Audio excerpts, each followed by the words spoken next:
দেখেন, শয়তানের অস্তিত্ব বুঝার যে একটা বাস্তব পরীক্ষা আপনাকে দিয়ে দিলাম, যে আসলেই পৃথিবীতে শয়তান আছে, আসলেই আমার এবং আপনার সাথে শয়তান আছে, আসলেই শয়তান আমাকে এবং আপনাকে পথভ্রষ্ট করে, তার একটা বাস্তব উদাহরণ।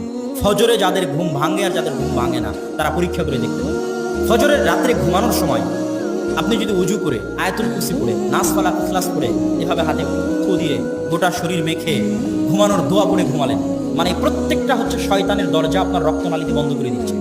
প্রত্যেকটা আয়াতুল কুরসি পড়ে নাস ফালাক ইখলাস পড়ে হাতে থুথু দিয়ে গোটা শরীরে মাখলেন, মানে আপনার রক্তনালী শয়তানের জন্য বন্ধ হয়ে গেল।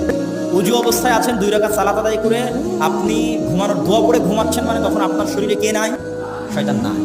এখন ফজরের সালাতে আপনার জন্য সহজ হবে, আপনি পরীক্ষা করবেন। শয়তানের অস্তিত্ব বুঝার জন্য আপনাকে পরীক্ষা দিলাম। আরেকদিন আপনি ওযুও করলেন না, সালাতও আদায় করলেন না, নাস ফালাক ইখলাসও পড়লেন না, আয়াতুল কুরসি পড়লেন না, ঘুমানোর দোয়া পড়লেন না, মোবাইল চালাতে চালাতে ঘুম চলে গেলেন।